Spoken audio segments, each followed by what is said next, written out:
Hello everyone, and today I'm here to talk about research in general. Now, most stereotypically speaking, when we say the word research, nowadays we generally try and restrict it to academics. Obviously, because the kind of perks that academic life has nowadays probably makes us try to correlate that research is all about starting off with a PhD, entering into the world of academics and enjoying the life of a stable job, doing research after your 9 to 5 academic lives. But research has its own history that we generally don't ponder much about. Research has been a part of humankind from generations after generations after generations. Every single thing that you see around you, every single discovery, every single innovation, every single idea, service, the lifestyle you enjoy, the kind of lifestyle you aspire for, the products you want to buy, the kind of jobs you want to do, the kind of job that is there in the market, the kind of education you want for yourself, the kind of house you want to build for your family, the kind of car you want to drive at the end of the day is all at the end of the day a product of research. So research is obviously not restricted to academics, and I think starting from the very time, since the time evolution, when we started off with the discovery of fire, okay, to the times that we discovered that we humans can survive beyond hunting, has all been pathways of discoveries and innovation in the form of research. But nowadays, what does it actually mean to do research? Now, from an academic's point of view, we generally restrict it to a degree in itself. But I think the revolution comes when we look at it beyond a degree in itself. I think research has to be something that we make a lifestyle out of it. I personally believe that, the generations to come, the millennials, the Gen Z, and I don't know the terms beyond that for the generations to come, obviously, but the future generations, we need to understand that we cannot restrict anything to syllabus and curriculum all the time. That has never worked. It never has a history of making geniuses come out of restricted curriculums and syllabus. The best of discoveries have happened, the best of pathways have happened beyond curriculums and syllabus. So I think the biggest flaw in today's educational system is that research has been constricted to the whole idea of a curriculum-based study. It's obviously about doing classes, getting through a coursework, going forward with another degree. You go and do the classes for 1 hour or 2 hours. Again, because of the pandemic, it's all virtual, so God forbid the kind of situation that has created. And then once you go for examinations. I do it myself as a research scholar, and it's kind of a pattern that we follow, the schedule that we have been following since our school timings, right? Doing classes, going through examinations, going through evaluations, going through presentations, even getting paper published is a part of curriculum in most of the universities when you talk about PhD. But I think when you start enjoying it, or when you start to aspire to do research beyond curriculum, is where the fun starts. So there is obviously something that all of us enjoy. And it could be anything. It could be something that people from the point of view of academics could never even imagine, right? I have friends who are extremely fond of fashion photography, and they decide to do research based on fashion photography alone, and they enjoy it. And the moment there is an element of enjoyment attached to it, you are going to enjoy doing it in the long run as well, because you don't think about it from the point of view of the kind of marks I get out of it, or the marks I kind of attain out of it. So I think the first basic step to start off with the research is to do research based on something that you enjoy and you thoroughly enjoy. Now, in today's day and time, when you enjoy something, it is based on two criteria again. It's either based on social pressure, peer pressure, or societal convention, and then there is something that you genuinely enjoy but none of the people around you know about, right? It's like enjoying cheap music when you are secretly enjoying your own company, and when you're surrounded by a lot of people, you listen to a lot of fancy dancing English music, a lot of jazz music to let people have an image of you. And then when you go home alone, you listen to Bollywood music, the kind of music you don't want people to know about. So I think that same way, you have to choose a subject to base your research on which you thoroughly enjoy, the kind of cheap Bollywood commercial music that you enjoy in your own company. And once you do that, you have to find an avenue to make it happen from a point of view which is beneficial to others. Now that's a long line, but I will break it down for you into very easy layman terms. Now whatever you thoroughly enjoy is something that other people want to know about too. You are never a loner in this world. No matter how much you think you're unique, there is always people out there in the world who share the same point of view and exactly the same kind of thinking pattern that you have.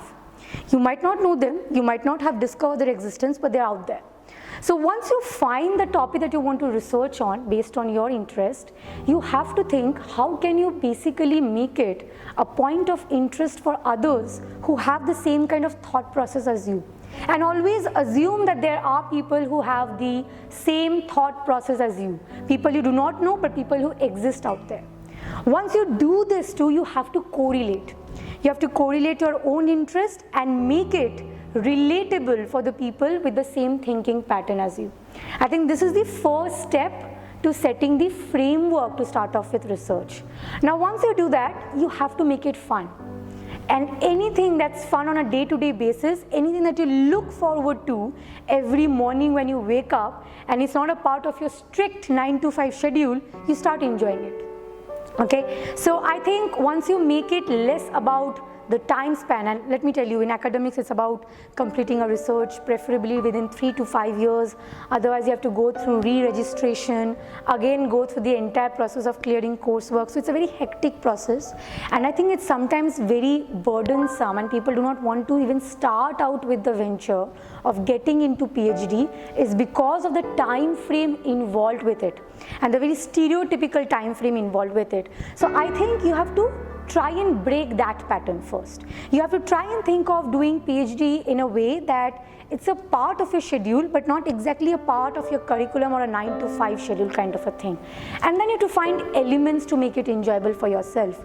Right now the biggest trend in any sort of research that's working out very well is how do you make it relatable for the future generations. Okay, so any kind of topic, any sort of topic that you select for yourself, if you can make it understandable, relatable for the future generation, it works out. People have started working on a lot of topics which conventionally did not cater to the Gen Z or the millennials, and they have just tried to attach the angles where it starts becoming relatable to Gen Z and millennials, and it has worked out quite well for them. So I think sometimes being futuristic with your research does not mean that you have to restrict or try and avoid your points of interest of doing a research. It is more about making it relatable for the future generations. That's the key. You always have to contribute to the society, and the best way to contribute to the society is by understanding what is the need and requirement of the generations after you, not the generations before you. Right? So that is how we pay forward. Now there are a lot of challenges as to being a researcher in a third world country like India. The biggest of it is of course the funding part of it, and money and remuneration is something that none of us ever in our entire lifetime is ready to sacrifice or compromise on. So any aspirations that you have that do not involve a good package is never a dream worthy enough, especially for the future generations, and rightfully so. I mean, no matter how much ethical and moral we try to debate against the whole existence of monetary and remunerations, it is a basic necessity at the end of the day. So I think in a third world country like ours, one of the biggest challenges that we face with doing any sort of research, academics or not, is the funding part.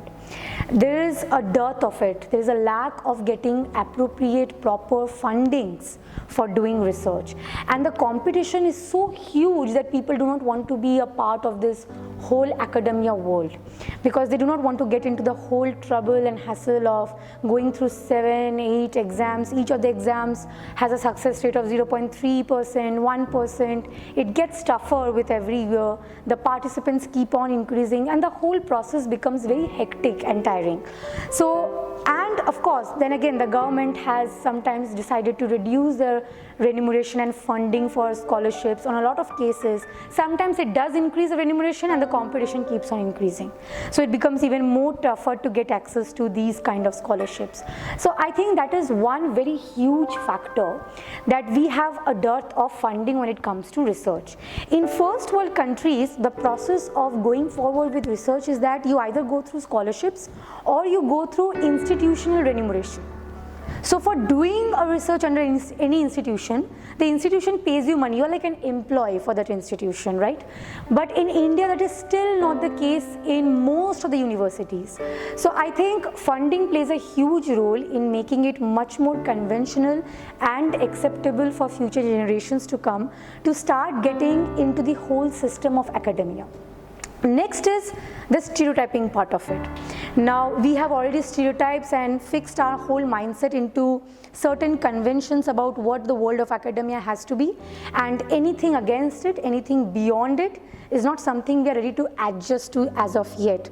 So I think stereotypes has also got to do a lot of issues that has been created surrounding the world of academia, be it on the grounds of the kind of schedule that you have to have, the kind of jobs that you are supposed to do, the kind of image you're supposed to maintain, the kind of nerd that you have to be based on the kind of number of books you have read. So I think these are a lot of stereotypes that has to be broken. Now research is obviously not about the number of books you have read. It's absolutely not about spending 7 to 8 hours a day in the library or being surrounded by a lot of research articles 24/7. It's more about your curiosity and the more about your intellectual interest in a certain topic, and that interest could be conveyed and met for even with exposure to a few materials. So suppose say I have a lot of knack in general for digital marketing or say for social media platforms. I do not always have to try and keep myself surrounded with a lot of hard book covers on social media. What I need to do instead is that I need to put an effort on a day-to-day basis to keep myself updated about the latest trends coming up with SEOs and what works with digital marketing on a day-to-day basis. So the moment I put an effort into the practical aspect of it as well, it caters to my interest, it also caters to my point of view as a researcher. So even though research in itself is a theoretical framework, the backbone of it can always be based on practical exposure and learning. It doesn't have to be confined to theoretical structure only. So I think that's another point. And the last point I would like to bring forward, which I have personally faced a lot in the world of research when I started off, is with the whole process of the lack of networking. Now, academia in itself is a term which is a parallel world of itself, right? There are people involved with research, not just with academics. There are people involved with R&D in different companies for different brands and all together. And it's a world in itself. There are a lot of people involved with it. So the lack of networking in a country like ours sometimes makes us suffer as researchers because we do not get the kind of exposure that we need on a day-to-day basis that we would get if we have a strong networking culture in the field of academia. If we get to meet a lot of people who are doing a lot of research in probably the same field or surrounding the same field, belonging to different companies, different universities, and we make this a very strong, evident culture in itself, I think it's going to benefit a lot of researchers, because we as social animals, whatever we come up with, whatever we do, is ultimately a result of teamwork. And even though we try and claim that research at the end of the day is the work of a researcher, probably under the guidance of a research guide, at the end of the day, networking plays a huge role, because that caters to us being social animals, us being a part of a team on a day-to-day basis. And I think that can create a huge revolution in the world of academics and research. So that's my viewpoint on research and the kind of struggles I have faced personally as a researcher, and the kind of possibilities I feel the world of research holds for the future generations to come. Thank you.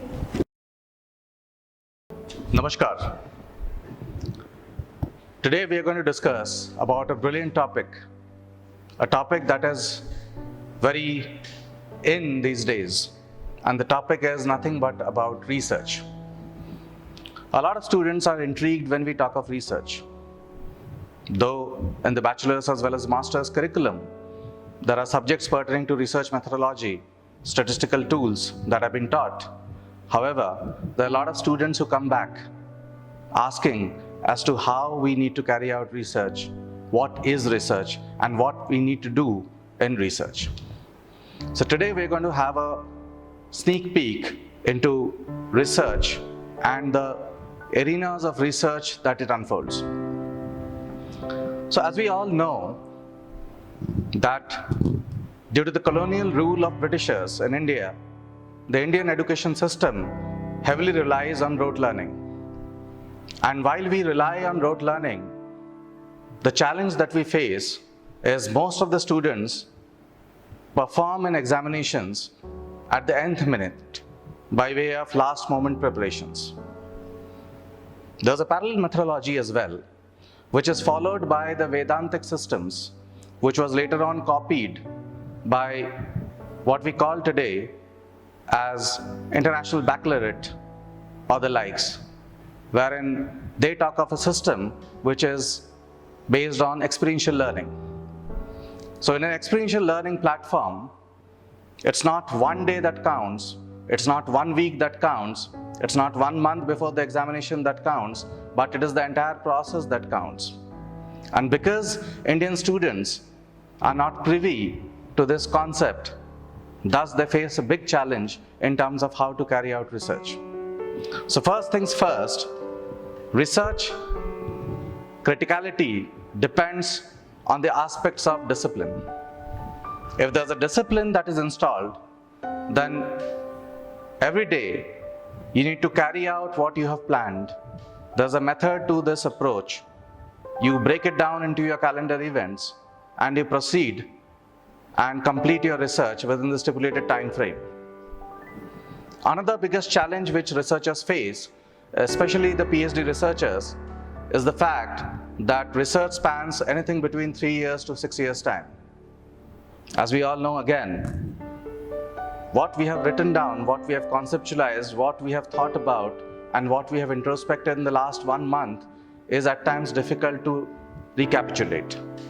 So under these situations, if you have done your literature review, if you have taken citations, if you have thought about a particular aspect of your research, be it methodology or the statistical tool that you would use in later part of your research, and you have not documented it well, after a few years, definitely you will find it very difficult to point back to this source of information. So it's very important and critical that during research, you need to be very focused, disciplined, as well as structured in your approach of research. Another interesting part of research is the fact that research also comes around through a guide. Now there's a lot spoken, there's a lot discussed about research guide. So who is a research guide? A research guide is actually your friend, philosopher, and guide. Unlike a professor in your college, while you are doing a bachelor's and master's, a research guide is not a person who is going to come and teach you something. A research guide is your co-traveler who travels the way along with you. So you need to reflect your thoughts, you need to come up with your genuine ideas, and you need to discuss your options and opinions, because nothing in research is complete or concrete. As we have learned during masters and bachelors, that there's a theory, and all we need to do is to appreciate that theory, but research is the overall body of knowledge. And as a part of the overall body of knowledge, all you are supposed to do is to tweak it a bit so that there's an extension, maybe a minute extension of this body of knowledge. And that is your contribution to this body of knowledge, which otherwise is called the research world. So your guide is basically a friend who can guide you, who can tell you facts and figures, but then the point is that he or she has their own perspective, and so do you. So one of the main challenges of research, along with the discipline part of research, is also to talk about your understanding of the subject. how deep you delve in that particular domain and how confident you are in terms of your research, because these are perspectives and every perspective can be debated. So while you debate your research topic in forums, in conferences, and in front of your research committee, it is important that you know your subject like nobody's business and you talk about it with full conviction and you are able to sail through in terms of your discussions. And that is something which comes with years of practice. That is something which also comes with a lot of experience. And how do you gain this experience is $1 million question. So as a lot of people would tell you that you need to attend conferences. And while you attend conferences, you would also come across a very interesting phenomena, that is the subject line of the conference. Now, the subject line of your research or the idea or topic of your research could be very different from the subject line of a conference that you would like to attend. But ensure that you attend a conference, because you not only gain a lot of experience in terms of how people defend their theses, you also get a lot of experience in terms of what questions people ask, how to be a part of that show, and how you can conduct yourself when you have to present your own research paper. So it gives you a lot of confidence, it gives you a lot of clarity, and it gives you a lot of conviction for your way forward. And incidentally, if you find something which is of your interest, then nothing like it. Another very interesting part of research is to talk about literature review. Always ensure that you read the right journals. I would caution you here that there are lots of journals which are fake, predatory, and cloned.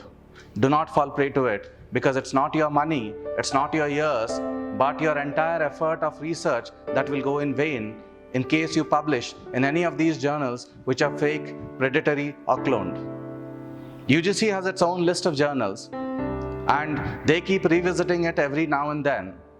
And under the A charter of UGC list, there are journals still which are available which could be cloned journals. So be very careful. It is always good to go for Scopus journals or ABDC journals or FT50 journals which are of high academic parlance. So the moment you start reading good quality journals, you will also understand the quality, and when you read good quality stuff, you produce good quality research. Another important aspect of research is also to collaborate, cooperate, and network. Never try to do research on your own, because if you try to do it on your own, you will falter, because there would be challenges in terms of data analysis, there would be challenges in terms of data collection, and there would be challenges in terms of understanding of methodology that you would use. So it's always good that you collaborate, because when you collaborate, you do this debate not in the podium but in-house, and that helps you save a lot of time, because all your ideas have always been vetted by different people and you are not sailing through in a solo boat. So collaboration is the key to success in research, and that's how international famed journals come up with topics or publications which are collaborated by multiple stakeholders. A very significant part of research is how do you start your research topic, whether you write the abstract first or not. So my personal take is, do not start with your thought, because your thought is of no use. Understand where you are trying to go and give a dent to. Because the end objective is to publish, and if the end objective is to publish, then there has to be a publisher who has to look at the financial aspects of that publication. So your topic, if it's a regular research, has to be something which is hot and happening, because that gets publicity very rapidly. And if you're doing a PhD, go for not so hot topics, but which are futuristic in nature, because your PhD will ultimately take anything between 3 to 6 years time. So don't go for something which is happening right now, but go for something which is slightly futuristic. That will help you in terms of understanding of your area of interest. Now you have to work backward and not rely on the methodology that you are comfortable with or the data collection that you are comfortable with. So you have to work backward and understand that what is the requirement and pave yourself accordingly. So when you understand the requirement of your thesis and the objective it relates to, then you work backward in terms of what kind of data would suffice in terms of a systematic evaluation and testing of the data fields. And that would lead you backward to the methodology that you would use, and that in itself will lead you backward to the topic. And then you have an idea or you have an hypothesis which now you have to forward integrate towards your research. So it's about the end objective, working backward and then subsequently forward to take this dimension forward. And once you have understood your hypothesis, it is important to pen it down. It is important to defend it through your own conceptualized ideas by way of literature review. And that is where you should read quality stuff, because your idea means nothing. You should always try and appreciate what others have said and what others have done in their field of research, and then try to understand that niche, that gap that you can contribute to. And once you have understood that, then it's an easy task. Then you know the methodology that needs to be used. You know how the tools and techniques to collect data, and from data, you can analyze the data through various statistical tools to arrive at a conclusion and to either defend or to say that what I have thought of may not hold water in the current scenario. So it's a wonderful journey, and you should collaborate, as I said earlier, with different stakeholders, and you should also use a lot of softwares to keep yourself abreast. There's a beautiful software called Mendeley, which is for referencing, and it helps you to structure yourself very well. Plagiarism is another aspect of research which is a strict no-no. A lot of people think that just not quoting the words means that we haven't done plagiarism, or it's not plagiarized. But that's not the fact. The fact is, even the essence, the concept, the construct cannot be copied. So there's a software called Turnitin, which helps you to understand what kind of plagiarisms happen, because when you read, directly or indirectly, you might be influenced with various topics or various researchers, and without your conscious self, you might be reproducing a part of their journey, a part of their research. So use softwares to keep yourself on track. Use statistical tools like SPSS or R to come up with your own testing of hypothesis, and then you are through with your research. I wish you all the very best, and welcome to this wonderful journey which is research. Thank you so much. Dhanyavad. Hi, good afternoon. It gives me immense pleasure to talk about research today. So let me, start off with my own experience of doing research. Initially, when I thought about research, I've seen papers, paper getting published and paper getting published in particular quality of, journal and things like that. So I was initially intrigued. So when I'm currently, of course, undertaking my PhD and I've been asked to do certain research. So I thought of, getting into this this activity. So let me share my experience. So first of all, when I was going through my coursework during my PhD semester, I was asked to write a term paper. So I was not aware of what a term paper is. Now, term paper is basically, based on whatever you have picked up during your coursework. On that basis, you will think about some idea and write something on it, and then you will submit it as an assignment to the university. So I did that. So while I was doing that, while I was searching for a topic, a thought came into my mind about a particular concept on gold. So when I spoke to my mentor or guide, and he said, yeah, it's a good idea, we can work on that. And since then, it's been almost a year. I have got this paper published in a good journal. And what I have gone through, that's something I'm going to share now. So initially, when I got through the idea, I had no clue how to start writing, right? So when I spoke to my guide, he just pushed me into the sea. And I mean, in fact, it's good that he pushed me into the sea. So he pushed me into the sea and he said, I leave it with you to do the research. I will help you towards the end. Once you do everything, I'll sit with you and I'll work on where you need to fine tune everything. So having said that, I then said, okay, then at least give me some ideas. And you have to do a lot of literature review. You'll have to then look at methodology. You'll have to then get the data. You'll have to write the conclusion. You have to do the empirical analysis and things like that. So when I started this, so I said, okay, let's have a look at literature review. So when I went into literature review, I used Google Scholar. And there were, on my topic, there were about 10 lakh 6 or something like that, I don't remember exactly, research articles which came in.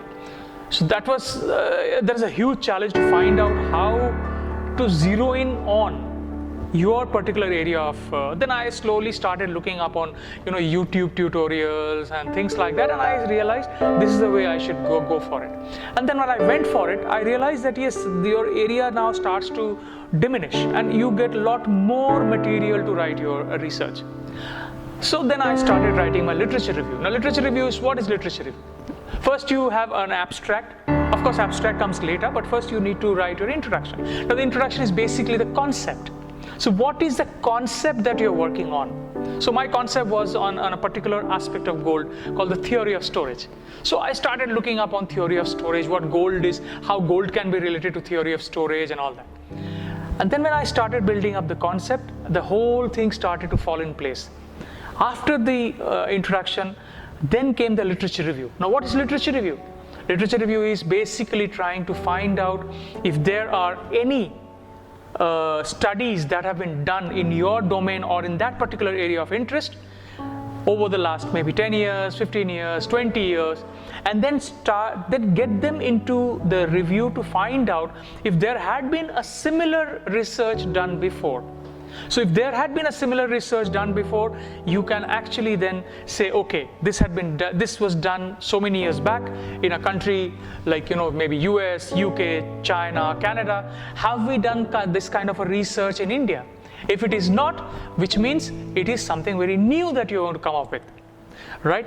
So that's when you build up your literature review.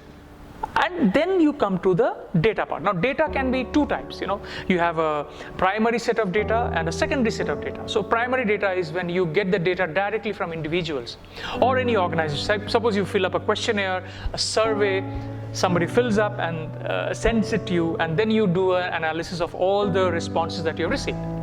But mine is in finance. So finance, mostly we deal with the secondary data. So secondary data, you have to collect the data from public sources. Like, when I did it on derivatives, the gold derivatives, so I had to get the data from multi-commodity index, that's the MCX, and then I had to get the data from RBI on the interest rates.